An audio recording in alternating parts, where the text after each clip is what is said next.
لوٹ آؤ قرآن اور صاحب قرآن کی طرف۔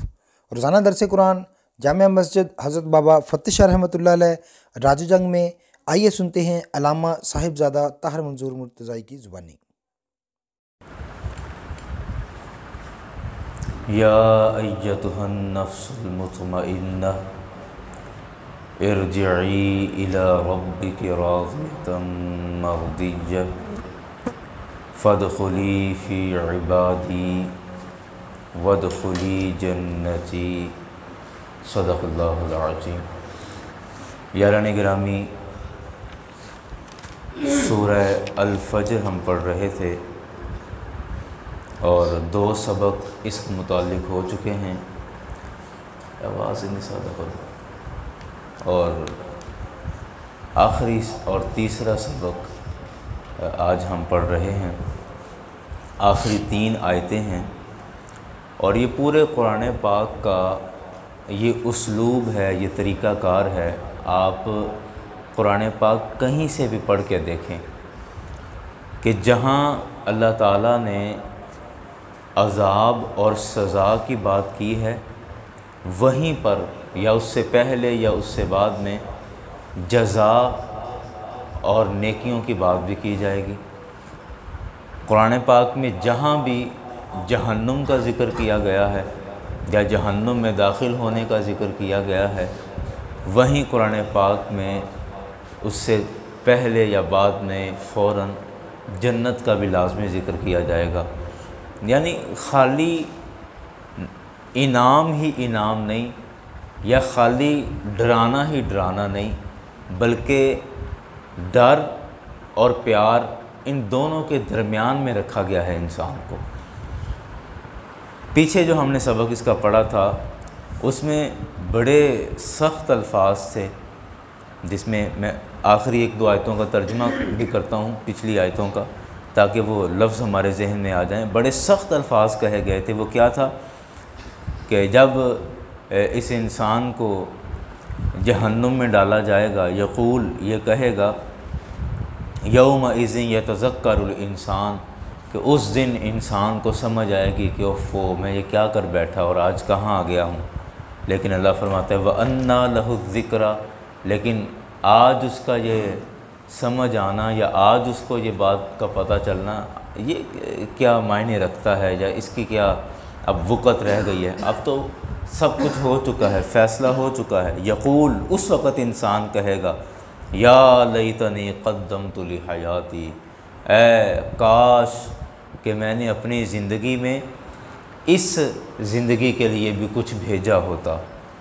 فیومئذ، پس اس دن لا يعذب عذابہ احد، اللہ کے عذاب جیسا اور کسی کا عذاب نہیں ہوگا۔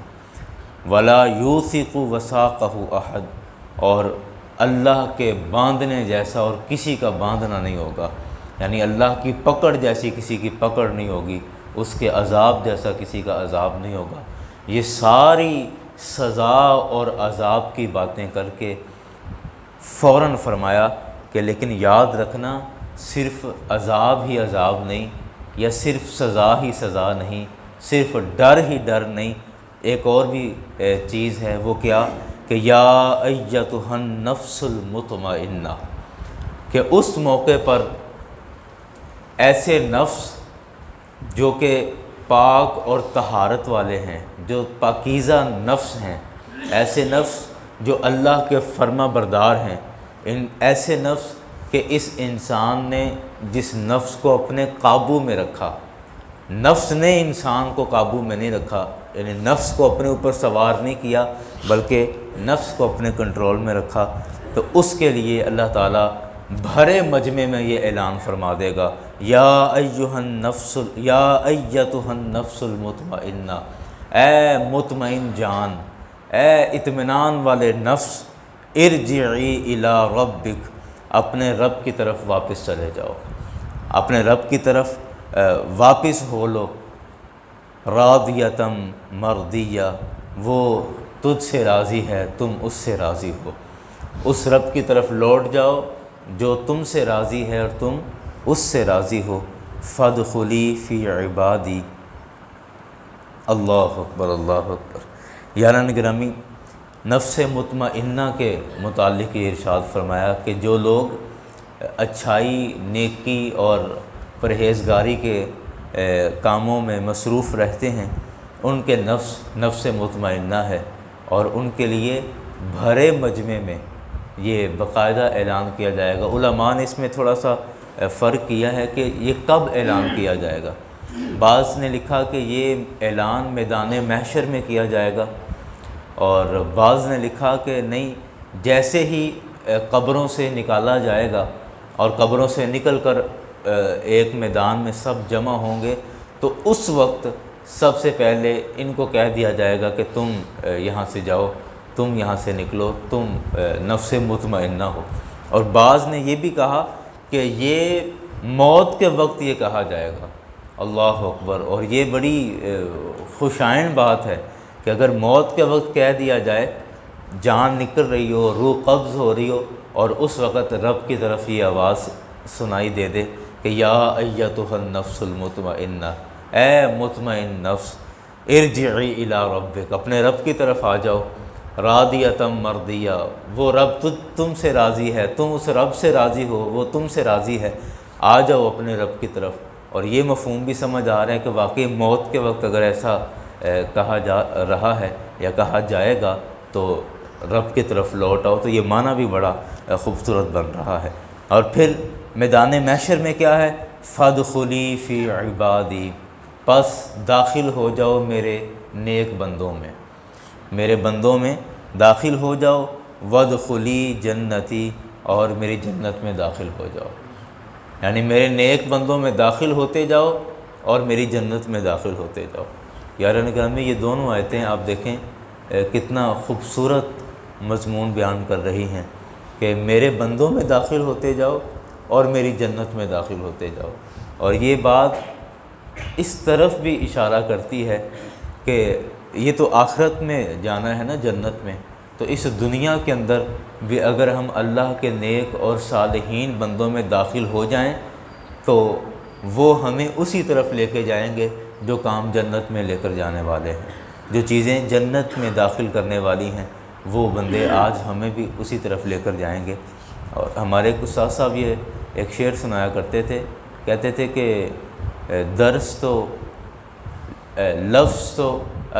تو اسباق ہی سکھاتے ہیں، آدمی آدمی بناتے ہیں، کہ یہ سبق، یہ پڑھائیاں، یہ تعلیم، یہ تربیت، سب کچھ یہ تو صرف ہمیں لفظ سکھاتے ہیں، کتابیں ہمیں صرف لفظ یاد کرواتی ہیں، الفاظ معنی ہمیں بتاتی ہیں، اور آدمی آدمی بناتے ہیں۔ جو انسان بنتا ہے، آدمی بنتا ہے، وہ کسی آدمی سے ہی بنتا ہے، کتابوں سے نہیں، کتابوں سے صرف لفظ آتے ہیں۔ تو اس لیے فادخلی فی عبادی، میرے بندوں میں داخل ہو جاؤ، وادخلی جنتی، اور میری جنت میں داخل ہو جاؤ۔ بندوں میں داخل ہو کر جنت میں داخل ہوتے چلے جاؤ۔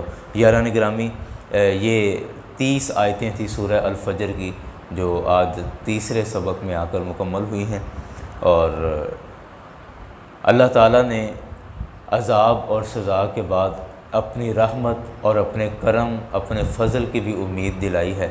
اور حضرت عمر رضی اللہ عنہ کا بڑا خوبصورت جملہ، آپ نے فرمایا کہ اگر میں اللہ کے خوف اور اللہ کے ڈر کو دیکھوں یا اللہ کے انصاف کو دیکھوں تو مجھے لگتا ہے کہ اگر پوری انسانیت میں جتنے بھی لوگ دنیا میں آئے ہیں، پوری انسانیت میں اگر اللہ تعالیٰ کسی ایک بندے کو بھی عذاب دے، ایک بندے کو پوری انسانیت میں، تو حضرت عمر کہتے ہیں کہ مجھے ڈر ہے کہ کہیں وہ ایک بندہ میں ہی نہ ہوں۔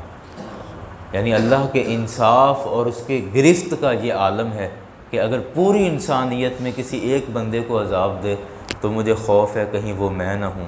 اور پھر اس کے برعکس اللہ کی رحمت سے مجھے اس قدر امید ہے، اللہ کے فضل اور کرم کی مجھے اس طرح امید ہے کہ اگر پوری انسانیت میں اللہ تعالیٰ صرف ایک بندے کی بخشش کرے گا تو مجھے یقین ہے کہ وہ میں ہی ہوں گا۔ یعنی اللہ کے خوف اور اللہ کی رحمت دونوں کا اس طرح یقین اور اس طرح اسے اپنی طبیعت پر وارد کرنا۔ یہی صحیح انسان کی کامیابی کا راز ہے کہ ہم بعض دفعہ صرف امیدوں میں رہ جاتے ہیں کہ نہیں بس ہم تو بخشے بخشائے ہیں، ہم نے تو سرکار نے آنا ہے اور ہماری بخشش کروا کے ہمیں لے جانا ہے، ہم سرکار کے غلام ہیں، ہمیں وہ ایسے تھوڑی چھوڑیں گے۔ یعنی بعض دفعہ تو ہم صرف رحمت کے چکر میں پڑ جاتے ہیں، اور بعض دفعہ ہم صرف عذاب کے چکر میں پڑ جاتے ہیں، رحمت کو بھول جاتے ہیں کہ وہاں بچھو آ جائیں گے، وہاں سانپ آ جائیں گے اور جسم کھا جائیں گے اور یوں ہو جائے گا، صرف اسی کے پیچھے پڑ جاتے ہیں۔ نہیں، ہمیں ان دونوں کے درمیان رہنا ہے کہ اللہ کی گرفت اور اس کے انصاف سے بھی ڈرنا ہے، اور اس کی رحمت اور اس کے فضل سے پر امید بھی رہنا ہے۔ یہ ان دونوں کے بیچ جب رہیں گے تو پھر ہم صحیح راستے پر چل سکیں گے اور صحیح راستہ اختیار کر سکیں گے۔ اللہ تعالی ہم سب کو قرآن پاک کی صحیح اور درست سمجھ عطا فرمائے، قرآن پاک کے مضامین ہم سب کے لیے آسان فرمائے۔